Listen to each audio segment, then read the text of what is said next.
আমরা যারা crypto mining করি বর্তমানে আমরা সবাই মিলে অনেক বড় একটা প্রবলেম ফেস করতেছি ক্যাট। তো এই ক্যাটে আমরা অনেকেই মাইনিং করি, অনেকে অনেক প্রচুর ইউজার আছে ক্যাটে। তো ক্যাট একটা আপডেট দিছে কিছুদিন আগে, কিছুদিন বলতে 2 দিন আগে একটা আপডেট দিছে। তো এই আপডেটটায় আমরা অনেকেই অনেক রকম প্রবলেমে পড়তেছি, যে প্রবলেমটা আসলে অনেকেই সলভ করতে পারতেছি না। যেমন আমি নিজে একটা প্রবলেমে ছিলাম, বাট প্রবলেমটা এখন বর্তমানে আমি সলভ করছি। বাট কীভাবে সলভ করছি, কিভাবে আপনারা করবেন, A to Z থাকবে এই ভিডিওতে। হ্যালো এভরিওয়ান, কী অবস্থা, সবাই কেমন আছেন? আশা করি সবাই ভালো আছেন। Cat not eligible. তো আমরা অনেকেই বর্তমানে নট এলিজিবল আছে, যারা যারা নট এলিজিবল আছে তারা কিন্তু এটা থেকে কোনো পেমেন্ট পাবে না। তো আশা করি এটা যারা নট এলিজিবল তারা এটা নিয়ে আশা করবেন না যে আসলে তারা এখান থেকে আপনারা কিছু টাকা আর্ন করতে পারবেন। তো এটা আপনারা কিভাবে এলিজিবল হবেন, তো A to Z ফুল ভিডিওটা আপনারা না টেনে দেখবেন। তো আমাদের প্রথম যেটা করতে হবে, ক্যাটে প্রবেশ করতে হবে। ক্যাটে প্রবেশ করার পরে ম্যাক টোন লেখা আছে, এখানে ক্লিক করবেন। এখানে ক্লিক করার সাথে সাথে আপনাকে টোন কিপারে নিয়ে যাবে। তো অবশ্যই আপনি টোন কিপারে টোন থাকা লাগবে, টোন না থাকলে এটা কখনো এলিজিবল হবে না। তো আমার টোন আছে, দেখেন আমাকে সরাসরি নিয়ে গেছে। তো নিচে দেখবেন একটা এরো চিহ্ন আছে, এটাকে ডাইন দিকে টেনে আনতে হবে। তো আমি ডাইন দিকে টেনে নিয়ে আসবো। ডাইনে নিয়ে আসার পরে দেখবেন আমার এটা হয়ে যাবে। তো আমি নিয়ে আসতেছি। তো নিয়ে আসলাম আমারটা, দেখা যাক কী হয়। তো নিয়ে আসার পরে ফার্স্ট অফ অল আপনাকে আপনার টোন কিপারের 2টা পাসওয়ার্ড থাকবে, ওই পাসওয়ার্ডটা দিতে হবে। টোন কিপারের পাসওয়ার্ডটা 4 সংখ্যার যে পাসওয়ার্ডটা থাকে ওটা আপনাকে এখানে দিতে হবে। পাসওয়ার্ডটা দেওয়ার পর ওরা কিছুক্ষণ লোডিং নেবে।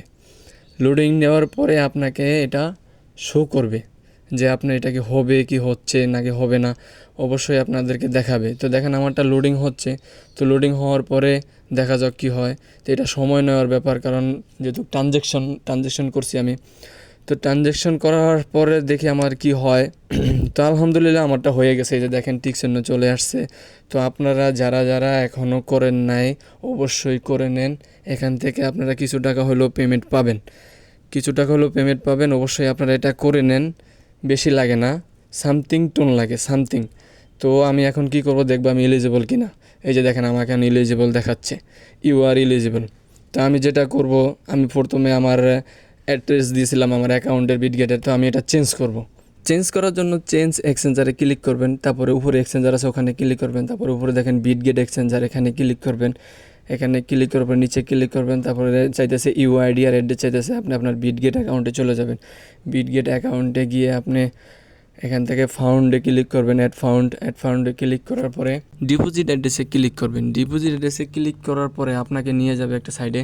সেখানে যাওয়ার পর আপনি কোন বোর্ডে আপনি বোর্ড থেকে আপনি উইথড্র নেবেন সেই বোর্ডটা আপনি এখানে সার্চ দিয়ে নেবেন। উপরে সার্চ বার আছে, নাহলে নিচে আছে। তো আমি ক্যাট লেখা সার্চ দিয়ে নিলাম। তো এখানে তারা তাদের লিঙ্ক দিয়ে দিয়েছে, তো আমি লিঙ্কটা কপি করব। লিঙ্কটা কপি করে আমি আমার ক্যাটে চলে যাব। ক্যাটে চলে যাওয়ার পরে এই যে অ্যাড্রেস আছে এখানে আমি আমার লিঙ্কটা পেস্ট করব। এখন লাগবে কি ইউআইডির জন্য আমি আবার বিটগেটে চলে যাব। বিটগেটে গিয়ে আমি ব্যাগে আসব। ব্যাগে আসার পর উপরে বাম পাশে 3 আইকনে ক্লিক করে ইউআইডি, এই যে আপনার যে আইডিটা কপি করবেন। কপি করে আপনি আমার ক্যাটে চলে যাবেন। ক্যাটে যায় ইউআইডিটা দিবেন, দিয়ে সেভ দিয়ে দেবেন, তাহলেই হয়ে যাবে। তো এই পর্যন্ত আজকের ভিডিওতে। সবাই ভালো থাকবেন, সুস্থ থাকবেন, আল্লাহ হাফেজ।